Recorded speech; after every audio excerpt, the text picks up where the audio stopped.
basis of বোৰস theory hydrogen এটমৰ কাৰণে hydrogen পৰমাণুৰ কাৰণে যিবিলাক বৰ্ণালীৰ শ্ৰেণী আছে যিবিলাক ক্লাসিফিকেশন আছে এটা স্পেক্ট্ৰাল সিৰিজ আছে হাইড্ৰোজেন পৰমাণুৰ সেইবিলাকৰ বিষয়ে আমি ইয়াতে স্টাডি কৰিম তো in this class we study the spectral series various spectral series of hydrogen atom আৰু হাইড্ৰোজেন পৰমাণুৰ বিভিন্ন বৰ্ণালীৰ বিলাক শ্ৰেণী লেমেন বামাৰ পাছান ব্ৰেকেট ফান্ড এই পাঁচটা সিৰিজ আছে এই পাঁচটা সিৰিজ কেনেকুৱাকৈ ফৰ্ম হয় কেনেকুৱাকৈ আমি এইবিলাক পাম তো হেতুৰ বিষয়ে আমি ইয়াতে স্টাডি কৰিম according to Bohr's theory তো আমি Bohr's theory বেসিছত স্টাডি কৰিম তো Bohr's theory মতে আমি যেটা ইয়াৰ আগৰ ক্লাসটো এটমিক স্পেক্ট্ৰাল ক্লাসটো নহয় তাৰ যেটো আগৰ ক্লাস মই দিছিলো 45 মিনিটৰ তাত মই এই যে এনাৰ্জি এক্সপ্ৰেশন আছে En is equal to that means energy in the nth orbit equal to negative sign এটা আছিল ইয়াতে negative of 2 pi square negative sign টো কিয় আহে এটো মই কৈছিলো ক্লাসটো এটো মই ইয়াৰ যেটো ইম্পৰ্টেন্স negative sign টো হেটো মই কৈ দিছিলো তো negative of 2 pi square m k square z square e to the power 4 by h square n square এখিনি আছিল এটো আছিল আমাৰ যেটো nth অৰবিটত ইলেক্ট্ৰন এটাৰ যেটো এনাৰ্জি থাকে সেই এনাৰ্জিৰ এক্সপ্রেশন তো এটো পাইছিলো আমি on the basis of Bohr's theory তো Bohr's theory মতে যদি এনার্জি এটো হয় নেক্সট আমি এটো পালো according to Bohr's theory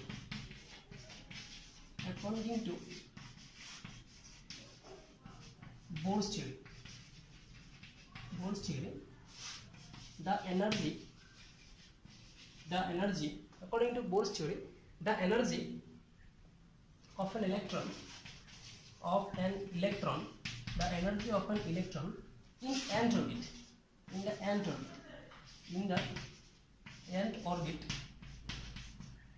nth orbit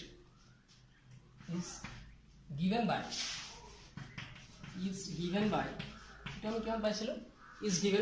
En equal to আমি এটো এক্সপ্রেশন পাইছিলো En is equal to actually আমি এটো পাইছিলো this En is equal to negative of 2 pi square m k square z square e to the power 4 by h square n square এটা h square is Planck's constant আৰু ইয়াৰ যেটো value আছে এটা আছিল কিমান 6.63 into 10 to the power minus 34 joule second ইমান খিনি আছিল আৰু বাকি n টো আছে number of orbits to principal quantum number next বাকি কেটা কনস্ট্যান্ট হয় ইয়াতে z টো এটমস লৈ পিনে চেঞ্জ হৈ যাব বাকি ভ্যালুবিলাক কনস্ট্যান্ট হয় তো এই এক্সপ্রেশনটো আমি পাইছিলো এনার্জি নেক্সট বৰ্ষৰ যেটো আমাৰ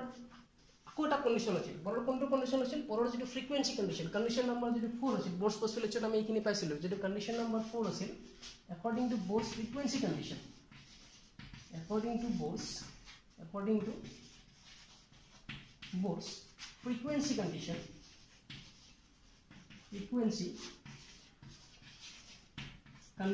according to Bohr's frequency condition বৰ্ষৰ যেটো ফ্রিকোয়েন্সি কন্ডিশন আছে এটো কি আছে ফ্রিকোয়েন্সি কন্ডিশন মতে বড় কি কৈছিল যে যদি এটম এটা সাপোজ হায়ার এনার্জি লেভেলত এটো suppose higher energy level E2 আৰু এটো লোয়ার এনার্জি লেভেল E1 এটা কি হৈ আছে এটো E1 এনার্জি লেভেল এটো লোয়ার এনার্জি লেভেল এটো হায়ার এনার্জি লেভেল এটো মই অলপ ইফালে ড্ৰ কৰি দিছো সাপোজ দেখা না পায় এফালে ড্ৰ কৰি দিছো এটো সাপোজ E2 লেভেল এটো E1 লেভেল হায়াৰ এনাৰ্জি এটো লোয়াৰ এনাৰ্জি লেভেল ইয়াতে যেটো E2 ৰ ভ্যালু হ'ব E2 ৰ ভ্যালুটো আমাৰ E1 কৰি কি হৈ আছে ডাঙৰ হৈ আছে সো বড়ৰ ফ্ৰিকোয়েন্সি কন্ডিশন মতে এটো মই তাতে এক্সপ্লেইন কৰি দিছিলো ইয়াত যদি এটা ইলেক্ট্ৰন থাকে হাই এনাৰ্জি লেভেলত এই ইলেক্ট্ৰনটো যদি এনাৰ্জি ইমিট কৰি কিনে লাইট ইমিট কৰি কিনে যদি তলৰ এনাৰ্জি লেভেললৈকে নামি আহে এটো এনাৰ্জি এই লেভেলটোৰ যেটো এনার্জি E1 এটো কিন্তু E2 তকে লেস আছে যেটো লেস আছে এটো লেভেললৈকে যদি নামি আহে ই কিছুমান কি কৰিব লাইট ইমিট কৰিব যেটো in the form of photon অৰ্থাৎ ফটন কণিকাৰ সমষ্টি হিচাপে এই কিছুমান লাইট এনেকুৱাকৈ এৰি দিব যাক আমি এটমিক স্পেক্ট্ৰাম বুলি কৈছিলো ই এনেকুৱাকৈ এৰি দিব তো বৰ্ষৰ এটো কন্ডিশনছ আছে এটা বড় এটো কন্ডিশনছ মতে আমি according to Bohr's frequency conditions আমি কি ক'ব পাৰো actually whenever an electron makes a transition from higher energy level to the lower energy level to পৰা যেটো lower energy level লৈকে এই ট্রানজিশন হ'ব it emits a light in the form of photon তো আমি যদি এটা ধৰি লও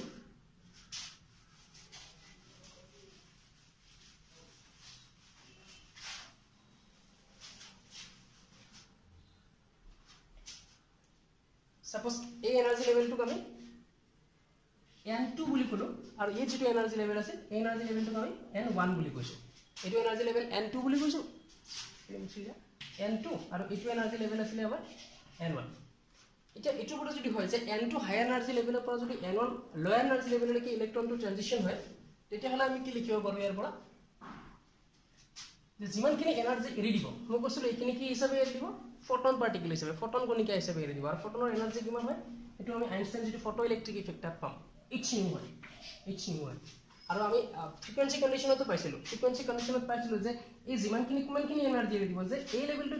যেটো এনাৰ্জি বেছি এই লেভেলটো কৰি ইয়াত থকা ইলেক্ট্ৰনটোৰ এনাৰ্জি কিমান এমাউন্ট বেছি আছে সেইখিনি এনাৰ্জি এৰি দিব আৰু আমি এটোৰ পৰা কি পাইছিলো যে এইখিনি পাইছিলো আমি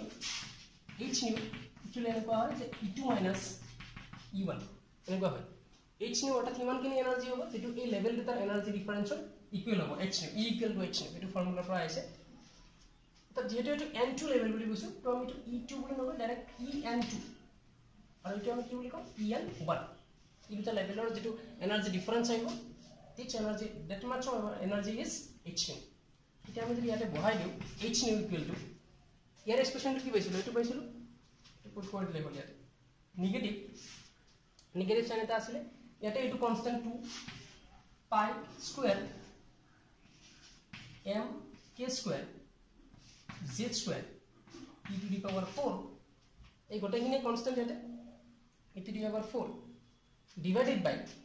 h square খালি এটা চেঞ্জ কোনটো হৈছে n ৰ ভ্যালুটো কাৰণ এটা দুটা অরবিট আছে n টো কি নাম্বার অফ অরবিট বুজায় এটা দুটা অরবিট আছে এটা n2 অরবিট এটা n1 অরবিট তো আমি এটা লিখিব পাৰো 1 by যেটা আমি 2 এটা হায়াৰ এনাৰ্জি লেভেলৰ পৰা লোয়ার এনার্জি লেভেলটো আমি বাদ দিছো এটা কিমানখিনি ডিফারেন্স তো আমি এটা লিখিম 1 by n 2 square minus 1 by n 1 square এখানে মই ডাইরেক্ট কমন লৈ লৈছো এবাৰতে আসলে এনেকুৱা হ'ব লাগিছে ইমানখিনি ইনটু এবাৰ এনেকুৱা হ'ব যে -2 pi square m k square z square e to the power 4 by h square n2 square তার পিছতটো আহিব কি তার পিছত যেটো আহিব আমাৰ ইয়াতে মাইনাস দিলে ইয়াতে মাইনাস দিব নালাগে এটো এটা আহিব নেক্সট এটা কি আহিব আৰু আমাৰ এটো মই ভাঙি লিখি দিছো বাৰু তো ইয়াতে আমি মাইনাস নিদিও এটো এনেকুৱা আহিব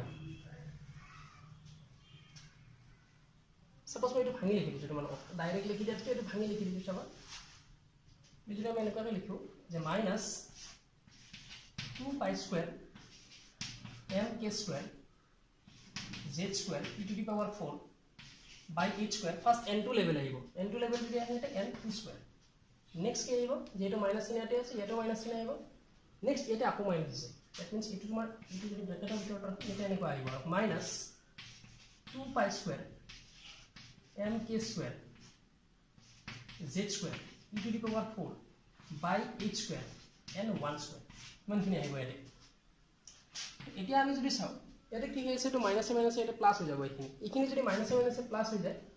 তো এটো বলে আমি আগত লিখো ইয়াতে এতিয়া চাবা 2 pi square m k square z square e to the power 4 by h square 2 pi square m k square z square e to the power 4 by h square দুটা কমন আছে যদি আমি ইয়াতে লৈ আহো 2 pi square m k square z square e to the power 4 by h square এটা হলে আমি ইয়াতে ব্র্যাকেটত কি থাকিব এটা যেহেতু প্লাস হৈ যাব আমি প্লাস টার্মসটো আগতে লিখিম 1 by n1 square এটা মাইনাস থাকিব তো minus of 1 by n2 square প্ৰথমতে মই এই টার্মসটো ডাইরেক্ট লিখি দিছিলো তো এটা ভাঙি লিখিলে হ'ল তো ফার্স্ট এটো ফর্মুলাটো এটো পৰা মেইন ফৰ্মুলাটো এটো পৰা আহিছে তো এটো স্ট্রাকচার বহাই দিলে হ'ল এটো just normal and energy level এটা আমি 2 এনার্জি লেভেলৰ পৰা এনাৰ্জি 1 লেভেললৈকে কৈছো এটো লোয়াৰ এনাৰ্জি লেভেল এটো হায়াৰ এনাৰ্জি লেভেল তো এইখিনি ডিফাৰেন্স আহিব এটা ইয়াৰ পৰা যদি আমি এই নিউৰ ভ্যালুটো ফ্রিকোয়েন্সি ভ্যালুটো যদি ওলাব যাও equal to nu is equal to আমি কি পাম 2 pi square m k square z square e to the power 4 by এই যেটো h আছে ইয়াতে এই h তো যদি ইফালে আহি যায় এটা অলরেডি h স্কয়ার আছে h তো ইফালে আহিলে এটো h cube by 1 by n1 square minus 1 by n2 square ইমানখিনি আহিব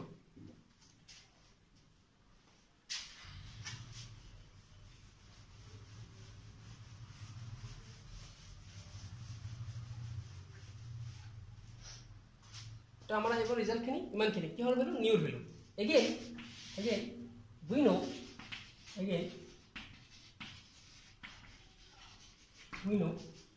we know আৰু আমি এটা বস্তু জানো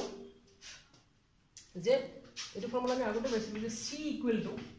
nu lambda হয় c equal to nu lambda এটো যদি ওয়েভ সেক্টর আছিল আমাৰ তাতে পাইছিলো এটো রিলেশন c equal to এটা v equal to nu lambda এটা v এ যায় এটা হলে c that means speed of light লোৱা আছে যেটো এইবিলাক লাইট এমিট কৰি আছে speed of light কিৰে বুজায় আমি তো এটো কোনো অবজেক্ট মুভ কৰা নাই এইবিলাক লাইট এমিট কৰি আছে that means আমি কোনটো স্পিড কনসিডাৰ কৰিব লাগিব এটা লাইটৰ স্পীড কনসিডাৰ কৰিব লাগিব আমি আগতে এইটো ফৰ্মুলা এনেকৈ পাইছিলো যে v = নিউ লেমডা এনেকৈ পাইছিলো v = নিউ লেমডা তো আমি এটা জাস্ট v এর জায়গায় c ৰিপ্লেস কৰি দিলে হ'ল কাৰণ এটা যেটো স্পীড বুজাই আছে তো লাইটৰ স্পীড হয় তো এইটো ফৰ্মুলাৰ পৰা যদি আমি চাও এৰ পৰা আমি কি কৰিম এতিয়া ল্যামডা ভ্যালুটো যদি উলাই লও কিমান হ'ব c/নিউ কিমান কিনি হ'ব এতিয়া আমি এই যে ফ্ৰিকোয়েন্সি উলালো এই ফ্ৰিকোয়েন্সিটো যেটো লাইট এমিট কৰিব সেই এমিট কৰা লাইটৰ ফ্ৰিকোয়েন্সি কাৰণ ইমানখিনি এনাৰ্জি লাইট এমিট কৰিছিল আৰু এটা মই কৈছিলো যেতিয়া বৰ্স ফ্ৰিকোয়েন্সি কন্ডিশনটো কৈছিলো তেতিয়া নিউটো কি বুলি কৈছিলো যেটো লাইট এমিট কৰিব সেই লাইটৰ ফ্ৰিকোয়েন্সি হয় এইটো তো ফ্ৰিকোয়েন্সিটো উলালো এটা ইয়াৰ পৰা আমি উলাম wave number therefore wave number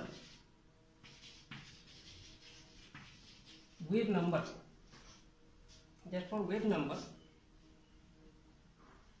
আমি যেটো ওয়েভ সেক্টর পঢ়িছিলো ক্লাস 11 তাতে উলাইছিলো কিৰে বুজাই ওয়েভ নাম্বাৰ নিউ বাৰেৰে বুজাই আৰু ওয়েভ নাম্বাৰ ইকুয়াল টু কিমান হয় 1/λ আছিল অৰ্থাৎ যেটো ওয়েভ লেংথ আছিল ওয়েভ লেংথৰ ৰেসিপ্ৰকেল হয় এটো 1/λ তো এতিয়া আমি যদি ইয়াতে বহাই দিও ল্যামডাৰ ভ্যালুটো ল্যামডা মিন্স কিমান আছিল c/নিউ তো 1/c/নিউ এটা কি হ'ব এটো উলটি যাব এটো ওপৰত গুছি যাব নিউটো যদি ওপৰত গুছি যায় নিউ/c ইমানখিনি পালো আমি result wave number new bar is equal two আমি পালো ওয়েভ নাম্বাৰটো কোৰ পৰা ললো প্ৰথমতে আমি এনাৰ্জি ডিফাৰেন্সৰ পৰা ইয়াৰ পৰা নিউটো উলালো নিউটো উলাই আমি নিউটো পোৱাৰ পিছত আমি ওয়েভ নাম্বাৰটো ইজিলি পাই যাম নিউ বাৰ কৰি দিলে হ'ল আৰু nu bar is equal to 1/λ again আমি যদি c is equal to nu lambda formula ইয়াৰ পৰা ল্যামডা উলাই c/নিউ পাম ইয়াত বহাই দিলে আমি নিউ/c ওয়েভ নাম্বার পাম এটা আমি ইয়াতে কি কৰিম c is a constant number আৰু c ভ্যালুটো আমাৰ কিমান হয় আমি যদি c যদি ভ্যালুটো চাব যাও c ইজ ইকুয়াল টু 3 * 10⁻8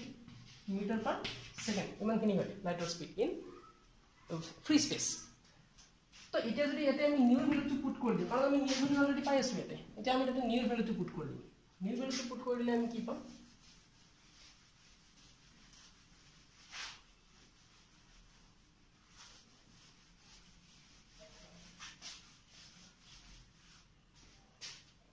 আমি যদি তাতে নিউৰ ভ্যালুটো পুট কৰি দিম new bar is equal two c টো তো থাকিব c টো থাকি যাব আমাৰ c টো যদি থাকি যায় 1/c ইনটু নিউৰ ভ্যালু কিমান পাইছিলো নিউৰ আমাৰ যিমানখিনি ভ্যালু পাইছিলো তাত আমি পুট কৰি দিম নিউৰ ভ্যালুটো পাইছিলো আমি 2π² m k² z² e⁻4 2π² m k² z² e⁻4 by ch³ এটো পাইছিলো আমি বাই c টো তো এটা লিখিলে মই অলৰেডি এটা কি আহিব h³ ইমানখিনি পাইছিলো আমি ভ্যালুটো h³ আৰু ইয়াতে আমি এটা পাইছিলো নহয় 1/n1² minus 1/n2² ইমানখিনি পাইছিলো আমি ভ্যালুখিনি তো ইমানখিনি ভ্যালু পালো আমি 1/c ইনটু আমাৰ নিউ বাৰৰ যিখিনি ভ্যালু আছিল 2π² m k² z² e⁻4 by h³ ইখিনি বহাই দিলো বাকি ব্ৰেকেটৰ ভিতৰত আছিল 1/n1² minus 1/n2² এটো ইয়াতে আমি বহাই দিছিলো নিউ ভ্যালুটো এতিয়া যেটো আমি হাইড্ৰোজেন এটমৰ কাৰণে চাই আছো আমাৰ টপিকটো আছে কি হাইড্ৰোজেন এটমৰ কাৰণে আমি সিৰিজৰ স্পেক্ট্ৰাম বিলা ওলাব লাগে স্পেক্ট্ৰাম সিৰিজ বিলা ওলাব লাগে অৰ্থাৎ বৰ্ণালী অৰ্থাৎ যেটো আমাৰ বৰ্ণালী শ্ৰেণী হাইড্ৰোজেন পৰমাণুৰ কাৰণে হেতু ওলাব লাগে তো যদি হাইড্ৰোজেন পৰমাণুৰ কাৰণে আমি চাও for hydrogen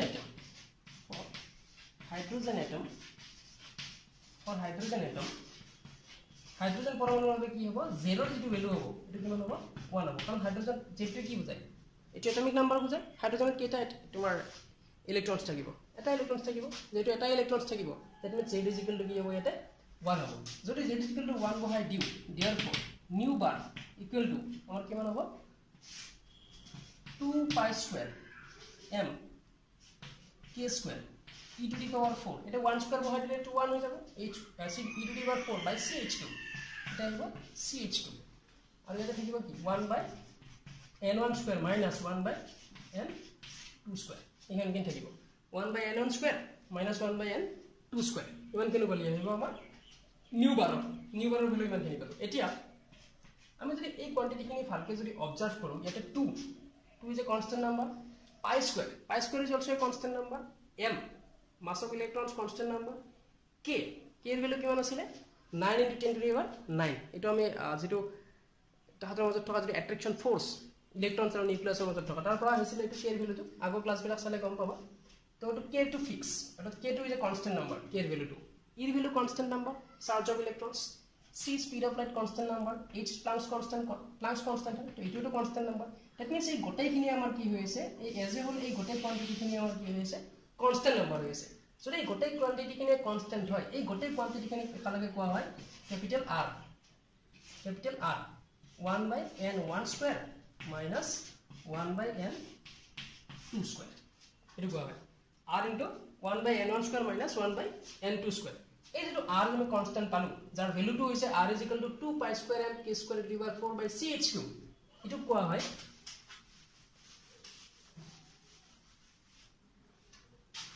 when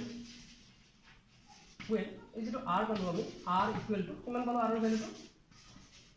2 pi square m k square e to the power 4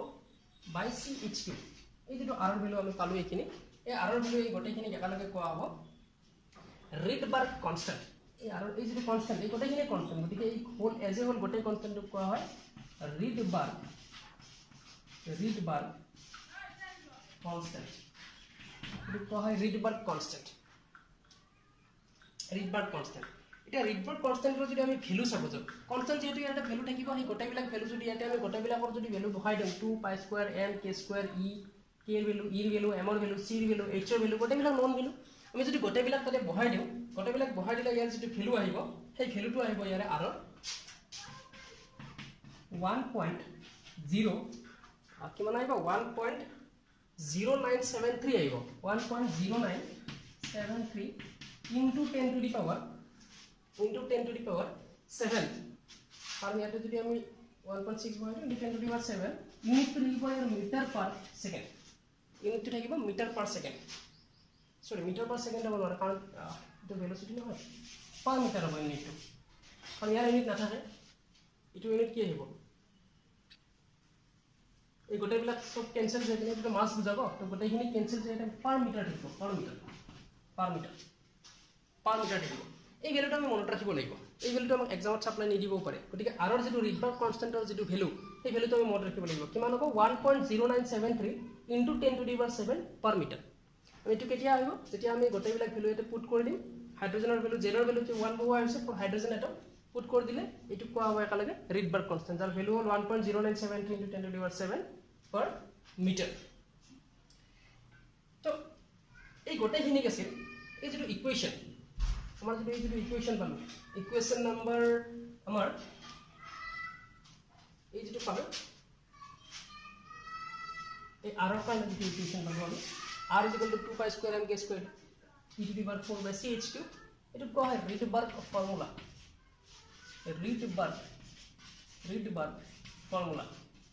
রিডবার্গের সূত্র বলি জানা যায় রিডবার্গ ফর্মুলা বলি কোয়া হয় এটুকে কালে Rydberg formula r = 2 pi square m k square e to the power 4 by c h cube এটু কোয়া হয় রিডবার্গ ফর্মুলা তো এতিয়া এই r এর উপর বেস করি এখানের উপর বেস করে আমি কি পাম স্পেক্ট্রাল সিরিজ বিলাক পাম কেনেকা স্পেক্ট্রাল সিরিজ বিলাক পাম এটু চাও আমি এতিয়া এর উপর এটু যেটো ফর্মুলা পালো আমি একচুয়ালি অকল r এর ভ্যালুটো রিডবার্গ ফর্মুলা বলি নকয় দে সরি অকল r এর ভ্যালুটো রিডবার্গ ফর্মুলা বলি নকয় এটো রিডবার্গ কনস্ট্যান্ট হয় এই যেটো ইকুয়েশন পাইছিল আমি new bar = r into 1/n1 square minus 1/n2 square এই গোটেইটো কোৱা হয় ৰিডবাৰ্গ ফৰ্মুলা ফৰ হাইড্ৰোজেন এটো কোৱা হয় Rydberg formula for the spectrum of hydrogen atom Rydberg formula for the spectrum of hydrogen atom কারণ আমি ইয়াতে z এর এটো যেতিয়া পাইছিল r এর ভ্যালুটো আমি পাওয়ার আগতে z এর ভ্যালুটো 1 বহাই লৈছিল আর z এর ভ্যালু 1 কেতিয়া হয় ফর হাইড্রোজেন এটমস অনলি তো এইখানে এটো কোৱা হয় Rydberg formula for the spectrum of hydrogen atom তো হাইড্ৰোজেনেৰ বৰ্ণালীৰ কাৰণে এটো ৰিডবাৰ্গৰ সূত্ৰ বুলি জনা যায় তো এটিৰ ওপৰত ইয়াৰ ওপৰত বেস কৰি এতিয়া আমি সিৰিজ বিলাক এনালাইসিস কৰিম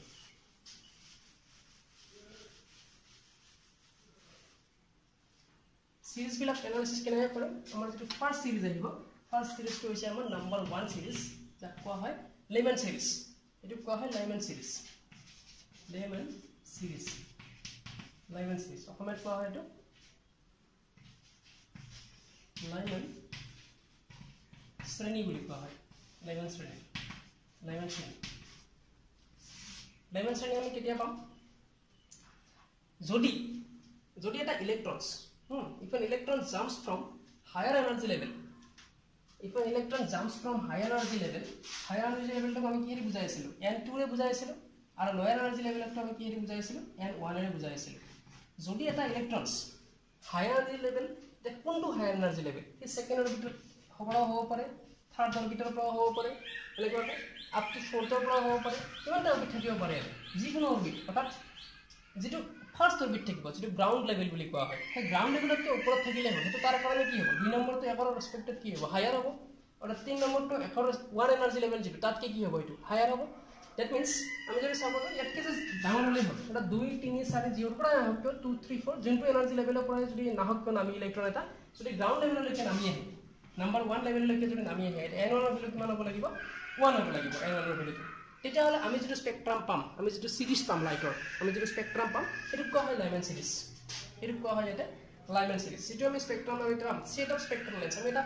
কমপ্লিটলি এটা সেট পাম এটা স্পেকট্রাল লাইনৰ কমপ্লিট সেট পাম আৰু এই সেটটোকে কোৱা হয় লাইমেন স্পেকট্ৰাম অৰ লাইমেন সিৰিজ এটা আমি যদি ইয়াৰ কাৰণে চাব যাও এটো কিমান হ'ব এটো যদি এটা বহাই দাও ইয়াৰ ফৰ যদি এটো ফৰ্মুলাত বহাই দাও নিউ বাৰ যদি আমি এটো বহাই দিব যাও আমি পাম কিমান new bar is equal to actually 1 by lambda asle nu bar is equal to and which is actually r into it n1 যেটো থাকে এটো 1 by 1 স্কয়ার হ'ব কাৰণ n1 ৰ ভ্যালু আছে 1 আছে নেক্সট আমাৰ কি থাকিব মাইনাস 1 by ইয়াৰ যেটো ভ্যালু আহিব 2 ৰ ভ্যালু কি হ'ব পাৰে আমাৰ যিকোনো ভ্যালু হ'ব পাৰে গতিকে আমি এটো ডাইৰেক্ট কি বুলি ৰাখি থম তুমি যেটো আমাৰ কোৱেশ্চনত দিয়া আছে হেমতে বহাই দাও n2 স্কয়াৰ বুলি ৰাখি দিম ইয়াতে এটো মিন্স আমাৰ এটো ভ্যালু আমাৰ কিমান আহিব আমি ডাইৰেক্ট এটো এনেকৈ লিখি থলে হ'ল n2 is equal to 2 3 4 any value হ'ব পাৰে তো এটো আছিল আমাৰ এই যে ফৰ্মুলা আছিল আমাৰ এই ফৰ্মুলাটো হ'ল আমাৰ লেমেন সিৰিজৰ কাৰণে ফৰ্মুলা লেমেন সিৰিজৰ ফৰ্মুলাটো আমাৰ এটো যেতিয়া আমাৰ যিকোটা এটা ইলেক্ট্ৰনছ গ্ৰাউন্ড লেভেল অৰ্থাৎ নাম্বাৰ 1 যেটো এনাৰ্জি লেভেল তালৈকে আহিব লাগিব ফ্ৰম কোৰ পৰা আহিব তাতকে হায়াৰ হলে হ'ল অৰ্থাৎ 2 পৰা আহিলো 2 মিন্স কি এবতকে হায়াৰ 3 মিন্স কি 1তকে হায়াৰ মিন্স ইয়াৰ ওপৰৰ যিকোনো এনাৰ্জি লেভেলৰ পৰা যদি গ্ৰাউন্ড লেভেল 1 লৈকে যদি ইলেক্ট্ৰন এটা ট্ৰানজিশন লাইন নামি আহে তেতিয়াহ'লে কি যেটো স্পেক্ট্ৰাল লাইন ইমিট কৰিব এটো কোৱা হয় লাইমেন সিৰিজ আমি এটা সেট অফ স্পেক্ট্ৰাল লাইনস পাম এটো কোৱা হয় লাইমেন সিৰিজ আৰু হেতুৰ কাৰণে আমাৰ যেটো নিউ বাৰ ফৰ্মুলা আহিব এটো এনেকুৱা হ'ব এটো ফৰ্মুলা আহিব এটো ইম্প্যাক্ট কনস্ট্যান্টৰ ভ্যালু বহাই দিলে আমাক যোনটো অৰবিটাৰ পৰা নামি আহা বলে আমাক দিয়া থাকে হেতু আমি ইয়াতে বহাম বাকি এটো 1 হ'ব কাৰণ 1 লৈকে আহিব লাগিব গ্ৰাউন্ড লেভেললৈকে আহিব লাগিব তো এটো কোৱা হ'ব আমাৰ লাইমেন সিৰিজ ইয়াৰ পিছত যেটো আমাৰ সিৰিজ আহিব এটো হ'ল বামাৰ সিৰিজ এটো সেকেন্ড সিৰিজ হয় আমাৰ আচ্ছা আকৌ এটা মই কথা কৈতো লাইমেন সিৰিজত যেটো আমাৰ স্পেকট্ৰাম উলাল যিখিনি লাইট উলাল কেতিয়া যেটা ইলেক্ট্ৰনছ এটা নাম্বাৰ 2 লেভেল বা 3 লেভেল বা তাতকে ওপৰত যিমান ওপৰৰ হয় দ্যাট মিন্স গ্ৰাউন্ডতকে ওপৰৰ লেভেলৰ পৰা যদি গ্ৰাউন্ড লেভেললৈকে নামি আহে তেতিয়া হে ইলেক্ট্ৰনিক ট্ৰানজিশন অৰ্থাৎ নামি অহাৰ কাৰণে যেটো এনাৰ্জি স্পেক্ট্ৰাল লাইন ইমিট কৰিব এটো কোৱা হয় লাইমেন সিৰিজ এই যেটো ৰিজিয়ন সেই ৰিজিয়নটো কিন্তু হ'ব আমাৰ আল্ট্ৰা ভায়োলেট ৰিজিয়ন সেই কিন্তু আল্ট্ৰা ভায়োলেট ৰিজিয়নত পৰিব সেই যিখিনি লাইট ইমিট কৰিব এটো আল্ট্ৰা ভায়োলেট ৰিজিয়নত পৰিব নেক্সট সেকেন্ড যেটো আছে এটো হৈছে বামাৰ সিৰিজটো কি হ'ব ইয়াতে যেটো n2 ৰ ভ্যালু হ'ব আৰু n1 ৰ ভ্যালু হ'ব এটো কিমান হ'ব এটা ইয়াতে যেটো n1 ৰ ভ্যালু হ'ব দ্যাট মিন্স এটো গ্ৰাউন্ড লেভেললৈকে আহিব না লাগে যদি এটা ইলেক্ট্ৰনছ নাম্বাৰ এনাৰ্জি লেভেল 2 লৈকে আহে কৰ পৰা 2 পৰা 2 লৈকে তো আহাৰ কোনো কথাই নাই গতিকে ইয়াত হ'ব এবাৰ স্টাৰ্টিং টু 3 পৰা 3 4 5 দ্যাট মিন্স n1 যেটো লেভেল হ'ব এবাৰ n1 মিন্স কি n1 যেটো লেভেল হ'ব n1 তো আমাৰ কি এটা তলৰ যেটো লয়াৰ এনাৰ্জি লেভেল হেতু বুজাই আছে 1 মিন্স এটো নহয় যেটো নাম্বাৰ 1 এনাৰ্জি লেভেল ইটো ৰেসপেক্টেড 1 হ'ব এটো কেছত আমাৰ 1 এনাৰ্জি লেভেল তাত নামি কৰলৈকে আহিব হেতু 1 কোৰ পৰা আহিব হেতু 2 এটো গতিকে এটা যেটো জৰ পৰা নামি আহিব সেইটা হ'ব আমাৰ 3 4 5 এটা 2 কে ডাঙৰ হ'ব লাগিব কৰলৈকে নামি আহিব ট্ৰানজিশন কৰলৈকে হ'ব নাম্বাৰ 2 লৈকে হ'ব তেনেহলে ইয়াৰ পৰা যেটো লাইট আমি পাম এটো কোৱা হয় বামাৰ সিৰিজ আৰু ইয়াৰ কাৰণে আমাৰ যেটো নিউ বাৰ পাম new bar is equal to কিমান পাম এটো 1 বাই ল্যামডা বুলি তুমি ক'ব পাৰা ইজ ইকুৱেল টু r এটা কিমান হ'ব এটা n1 ৰ যেটো ভ্যালু হ'ব এটো আহিব 1 by 2 square minus 1 by n 2 square এটো আৰু n1 এবাৰ কৰলৈকে নামি আহিব এটোলৈকে নামি আহিব আৰু ইয়াতে এটো আৰু এই যে n2 ৰ যেটো ভ্যালু হ'ব বামাৰ সিৰিজৰ কাৰণে এটো কৰ পৰা ষ্টাৰ্ট হ'ব 3 পৰা ষ্টাৰ্ট হ'ব 3 4 5 ইমানৰ পৰা ষ্টাৰ্ট হ'ব তো এটো কোৱা আছিল বামাৰ সিৰিজ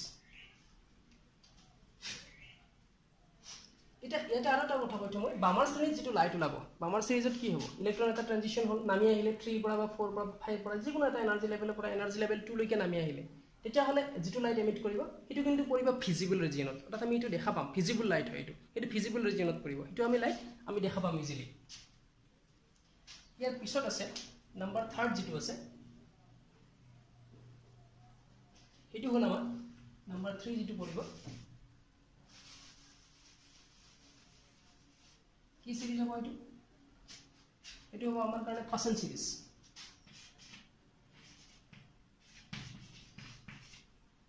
হ'ব কি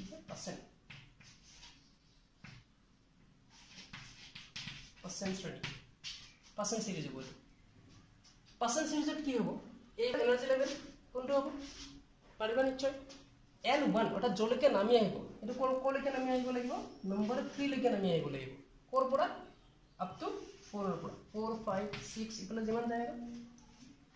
অৰ্থাৎ 3 লৈকে অৰ্থাৎ তোমাৰ যেটো জলৈকে নামি আহিব সেই যেটো লয়াৰ এনাৰ্জি লেভেল হ'ব আমাৰ এবাৰ লয়াৰ এনাৰ্জি লেভেলটো হ'ব আমাৰ এবাৰ N1 যেটো লয়াৰ এনাৰ্জি লেভেল ইজ 3 কোৰ পৰা নামি আহিব ট্ৰানজিশন ফ্ৰম এনাৰ্জি লেভেল 4 5 6 জৰ পৰা 3 লৈকে আহিব লাগিব তো এটো ইয়াৰ পৰা যেটো আমি স্পেক্ট্ৰাম পাম এই স্পেক্ট্ৰামটো কোৱা হয় পাৰ্সন সিৰিজ নম্বৰ 3 পাৰ্সন সিৰিজ আছিল বেলেগ ইউজ কৰা নাই এটো ফৰ্মুলা ইউজ কৰি আছো ইয়াতে বেলেগ ফৰ্মুলা ইউজ কৰা নাই এটো তেতিয়া হলে আমাৰ নিউ বাৰ যেটো ভ্যালু আহিব এটা কি আহিব n অন 1 অন জায়গা 3 স্কয়ার বাই n2 স্কয়ার এটো এবাৰ স্টাৰ্ট হ'ব ফ্ৰম 4 আৰু ইয়াৰে পৰা যেটো স্পেক্ট্ৰাল সিৰিজ ওলাব এটো কি লাইট হ'ব এটো ইনফ্ৰাৰেড ৰিজিয়নত পৰিব ইয়াৰে পৰা যেটো লাইট ওলাব এটো কিন্তু ইনফ্ৰাৰেড ৰিজিয়ন লাইট হ'ব ইনফ্ৰাৰেড ৰিজিয়নত পৰিব এটো নম্বৰ 4 যেটো লাইট আছে আমাৰ এটো কি হ'ব সিরিজটো Number 4 to have a bracket B R A C K E double T bracket B R A C K E double T bracket series bracket বুলি কোৱা হয় bracket শ্ৰেণী বুলি কোৱা হয় bracket series কোলৈকে নামি আহিব number 4 লৈকে নামি আহিব কোৰ পৰা নামি আহিব from number 5 so সিৰিজকে ডাঙৰ হলে হ'ল এটো তাৰ কাৰণে কি এটো ৰেসপেক্টেড 5 হায়াৰ এটা 1 থাকিলে 1 তকে হায়াৰ 2 পৰা স্টাৰ্ট হ'ব 4 থাকিলে তাতকে হায়াৰ 5 পৰা স্টাৰ্ট হ'ব 5 6 7 ইফালে যাই থাকিব তো ইমানখিনি হ'ব 7 8 ইফালে যাই থাকিব সো ইয়াৰ পৰা যদি লাইট এটা নামি আহে আপ টু লেভেল নম্বৰ 4 লৈকে অৰ্থাৎ হায়াৰ এনাৰ্জি লেভেল 5 6 যিকোনো এটাৰ পৰা যদি লয়াৰ এনাৰ্জি লেভেল এটো কেছৰ কাৰণে লয়াৰ এনাৰ্জি লেভেল কোনটো হ'ব 4 হ'ব যদি নামি আহে ই যদি স্পেক্ট্ৰাল লাইন ইমিট কৰিব এটো কোৱা হয় ব্ৰেকেট সিৰিজ এই যদি সেট অফ স্পেক্ট্ৰাল লাইন আহিব এটো কোৱা হয় ব্ৰেকেট সিৰিজ বুলি কোৱা হয় আৰু ব্ৰেকেট সিৰিজৰ যেটো আমাৰ লাইট ওলাব হেটো কি পৰিব ইনফ্ৰাৰেড ৰিজিয়নত পৰিব The bracket series of কাৰণে আমি যদি নিউ বাৰ ওলাব লাগে নিউ বাৰ কিনে কিমান হ'ব ইট জাস্ট কি হ'ব এবাৰ 4 হৈ যাব 4 স্কয়াৰ আৰু স্টাৰ্টিং কৰিব হ'ব কিমান হ'ব that means new bar is equal to 1 by lambda r new bar is equal to 1 by lambda ক'ব পাৰি equal to r into 1 by 4 square minus 1 by n2 square আমি n1 ৰ ভ্যালুটো গম পালো 4 হ'ব বাকি n2 to start হ'ব from 5 6 up to 8 এটা আমাৰ কোৱেশ্চন যেটো দিতে আমি বহাই লম ইয়াতে তো নেক্সট যেটো লাস্ট সিরিজ আছে আমাৰ ইটো আছিল ফান সিরিজ নাম্বার এটো নাম্বার 4 আছিল এটো নাম্বার 4 সিরিজ আছিল নাম্বার 5 যেটো আছিল নাম্বার 5 টু 1 ফান সিরিজ